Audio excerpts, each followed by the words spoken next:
ભાઈ એનસીઈઆરટી ની અંદર ઘણા બધા બદલાવ થયા છે. એપ્રોક્સ તમને વાત કરું તો 19 થી 20 જેવા બદલાવ આવ્યા છે બાયોલોજીની એનસીઈઆરટી માં ધોરણ 11 અને ધોરણ 12 બંનેની ભેગી મળીને.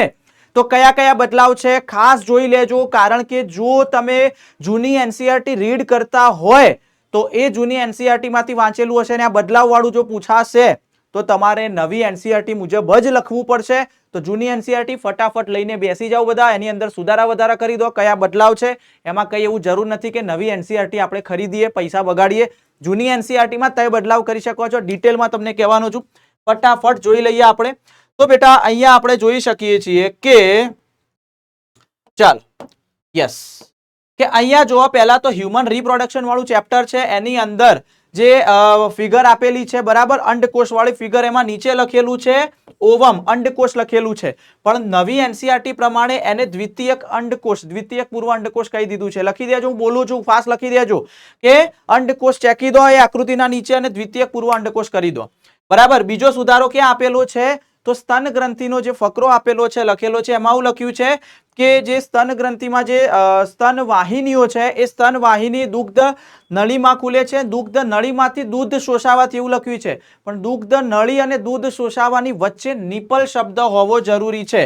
તો અહીંયા તમે જોઈ શકો છો નિપલ એડ કરવાનું છે, તો નિપલમાં દૂધ શોષાવાથી એવું આવશે બરાબર. તો દુગ્ધ નળીમાં નળી બાદ નિપલ દ્વારા દૂધ શોષાવાથી, એટલે નિપલ એડ કરવાનું છે એક. ત્યાર પછી ઉદ્વિકાસ વાળું ચેપ્ટર છે, એમાં મોટો સુધારો કે બ્રહ્માંડ 20 બિલિયન વર્ષ જૂનું છે, એના બદલે આવશે 13.8 બિલિયન વર્ષ જૂનું છે. આ નવો સુધારો છે, યાદ રાખજો એ. પછી sexual reproduction in flowering plants જે છે બરાબર, બોટનીનું ચેપ્ટર છે, એની અંદર પણ એક આ સુધારો હશે કે જે મકાઈનો ડોડો લખેલું છે ત્યાં તમે જોશો એક આકૃતિ આપી છે મકાઈના ડોડા વાળી બરાબર. તો એમાં કોર્ન કોબ, જેને મકાઈનો ડોડો કહેવાય બરાબર, એમાં ઇયર્સ લખવાનું છે, જેની અંદર ટેસલ્સ ની જગ્યાએ ઇયર્સ લખવાનું છે, કારણ કે ખબર છે તમને જે ટેસલ્સ છે મેલ સાથે અને ઇયર છે એ ફિમેલ સાથે સંલગ્ન છે. તમને બોટનીના ટીચરે કહેલું જ હશે, તો આ વસ્તુ પણ સુધારી દેજો, કારણ કે એમાં પરાગાસન અને પરાગવાહિની આપેલું છે ફિમેલ, એમાં મેલ થઈ જશે, એટલે ટેસલ્સ મકાઈના ડોડાની જગ્યાએ ઇયર્સ આવશે એની અંદર. તો એક આ વસ્તુ પણ ધ્યાનમાં રાખજો બરાબર છે. તો એના પછી આગળ વધીએ તો એ હતા બેટા 12th ની એનસીઈઆરટી ના સુધારા. 11th ની અંદર કઈ કઈ એનસીઈઆરટી માં સુધારા આપેલા છે એ આપણે એકવાર જોઈ લઈએ. અહીંયા ખાસ ધ્યાન આપજો. તો બાયોલોજીકલ ક્લાસિફિકેશન ની અંદર જે વૈજ્ઞાનિકોના નામ છે એના સ્પેલિંગમાં મિસ્ટેક હતી બરાબર. તો અહીંયા MW બેઇઝનરિક વાળું હતું, એની અંદર જો NCK થઈ જશે NEK ના જગ્યાએ બરાબર. પછી CR જેકોબ ડિઝીઝ વાળું જે હતું તો એની અંદર બીજો આગળ લખેલું છે, તો CR ની અંદર ફૂલ ફોર્મ લખી દીધું છે એનું, તો એ વસ્તુ પણ જોઈ લેજો એ બરાબર. ત્યાર પછી cell the unit of life ની અંદર એન્ટોન વોન લ્યુવેનહોક હતું, એની જગ્યાએ એન્ટોની કરી લીધું છે બરાબર. તો આ પણ સુધારો કરી લેજો. ત્યાર પછી શ્વાન બ્રિટિશ હતું, બ્રિટિશની જગ્યાએ જર્મન કરી દીધું છે, the unit of life cell વાળામાં જ છે. એના પછી જે ફ્લુઇડ વાળું લખ્યું હતું, ઓનલી ફ્લુઇડ લખેલું છે, matrix filling the cell is in the cytoplasm, તો એને સેમી ફ્લુઇડ બરાબર. સેમી એટલે અર્ધ પ્રવાહી એવો શબ્દ લખેલો છે કોષરસ માટે બરાબર, સોરી આધારક માટે. ત્યાર પછી બાયોમોલેક્યુલ્સ ચેપ્ટરમાં ખાસ સુધારો કરજો. એક કોષ્ટક આપ્યું હતું જેમાં ભૂપડમાં અને મનુષ્યના શરીરમાં જે પ્રમાણ હતું એ તેમાં હાઇડ્રોજનનું જે પ્રમાણ છે 0.5 લખ્યું છે મનુષ્યના બોડીમાં, એના બદલે 9.5 કરી દેજો. આ સુધારો પણ તમે ખાસ કરી લેજો. ચાલો એના પછી આગળ આપણે વધીએ. Yes sir. તો આગળ તમે જોઈ શકો છો બેટા યસ બાયોમોલેક્યુલ વાળા ચેપ્ટર ની અંદર એક સ્પેલિંગ મિસ્ટેક છે બરાબર. બીટા પ્લેટેડ શીટ નો સ્પેલિંગ PLEATED થાય પ્લેટેડ ની જગ્યાએ બરાબર, ઇંગ્લિશ માટે છે, આપણે કોઈ વાંધો નહીં. અને હાઇડ્રોજન એકલું લખેલું તો એમાં પાછળ બંધ લખવા જરૂરી હતા, આપણી લગભગ ગુજરાતી એનસીઈઆરટી માં તો લખેલું જ છે. ત્યાર પછી ફોટોસિન્થેસિસ ઇન હાયરિંગ પ્લાન્ટ્સ, એની અંદર જે ટેબલ આપેલું છે બેટા, એની અંદર જે ડિગ્રી સેલ્સિયસ નથી કર્યા બરાબર.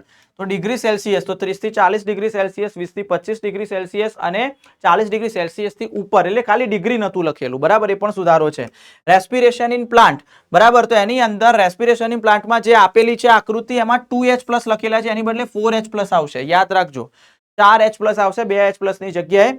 રેસ્પિરેશન ઇન પ્લાન્ટ્સ એની અંદર ખાલી ફક્ત ઓનલી ગ્રીન પ્લાન્ટ લખ્યા હતા એવું નહીં લખવાનું, અહીંયા ખાલી એવું લખ્યું છે ગ્રીન પ્લાન્ટ બરાબર, ઓનલી કાઢી નાખ્યું છે, ફક્ત કાઢી નાખ્યું છે. તો એક આ વસ્તુ પણ તમે અહીંયા જોજો આગળના સુધારા આપણે જોઈએ બેટા તો બ્રીધિંગ અને એક્સચેન્જ ઓફ ગેસીસ વાળા ચેપ્ટરની અંદર છે આ વસ્તુ યાદ રાખજો આઈઆરવી અને ઈઆરવી ની અંદર એની વ્યાખ્યામાં થોડોક ફેરફાર કર્યો છે એમાં શરૂઆતમાં લખ્યું છે ને આઈઆરવી ની વધારાનું કદ અને ઈઆરવી માં પણ વધારાનું કદ તો એ વધારાનું કદ કાઢી નાખ્યું છે વધારાનું કદ વ્યાખ્યામાંથી કાઢી નાખજો અને પછી વ્યાખ્યા લખજો તો આ વાયુનું વધારાનું કદ એવું લખ્યું છે તો આ વાયુનું વધારાનું કદ કાઢી નાખો એના સિવાયની વ્યાખ્યા થઈ જશે બરાબર છે ત્યાર પછી તમે જો ઇલેક્ટ્રોકાર્ડિયોગ્રાફ વાળો ટોપિક છે તો એ ટોપિકને ઇલેક્ટ્રોકાર્ડિયોગ્રાફ લખ્યું હતું પણ હવે સુધારીને ગ્રામ લખી દીધું તો ટોપિકનું નામ છે ઇલેક્ટ્રોકાર્ડિયોગ્રામ ગ્રાફ નહીં બરાબર ત્યાર પછી ભાઈ અહીંયા જે પ્રોટોઝોઅન્સ આપ્યા હતા પ્રજીવ વાળું બરાબર એની જગ્યાએ પ્રોટિસ્ટા આપેલું છે લોકોમોશન મુવમેન્ટ વાળા ચેપ્ટર ની અંદર પ્રોટોઝોઅન ના બદલે પ્રોટિસ્ટા યુગ્લિના વાળું હતું એ તો ત્યાં પ્રોટિસ્ટ થઈ જશે લોકોમોશન અને મુવમેન્ટ ની અંદર આ તો તમને ખબર છે દ્વિતસ્થી વાળું તો સુધારો કરાયેલો જ છે મેં કે દ્વિતસ્થી જે છે આખી લાઈન ડિલીટ કરી નાખી છે એને અલગથી ગણવામાં આવે છે તો the line stating hard including in the skull તો એને ખોપરીમાં એને અલગથી હાડકાને ગણવામાં આવે છે કેમિકલ કોઓર્ડિનેશન અને ઇન્ટિગ્રેશન ની અંદર જે એડ્રિનલ ગ્રંથિનું સ્થાન હતું એ પણ મેં કરાવી દીધો છે તો એને એન્ટેરિયર પાર્ટમાં ગણવામાં આવતી હતી પણ હવે એને 1 એબોવ ઓફ ઈચ એટલે કે ઉપરની બાજુ મૂત્રપિંડના ઉપરની બાજુ એ રીતે ગણવામાં એને આવે છે ઠીક હે દેન હવે કેમિસ્ટ્રીનું છે નીચે તો આ રીતે બેટા સુધારા હતા 11th અને 12th ની તો ટોટલ લગભગ 19 જેવા સુધારા છે કરી દેજો આજે ભૂલ ના કરતા નહીં તો ખોટું તૈયાર કરશો અને ખોટું લખશો તો ખોટું પડશે તો બોર્ડ ગુજસેટ નીટ એક્ઝામમાં તકલીફ પડી શકે છે તો ફટાફટ સુધારા કરી લેજો અને તમારા મિત્રોને પણ જણાવી લેજો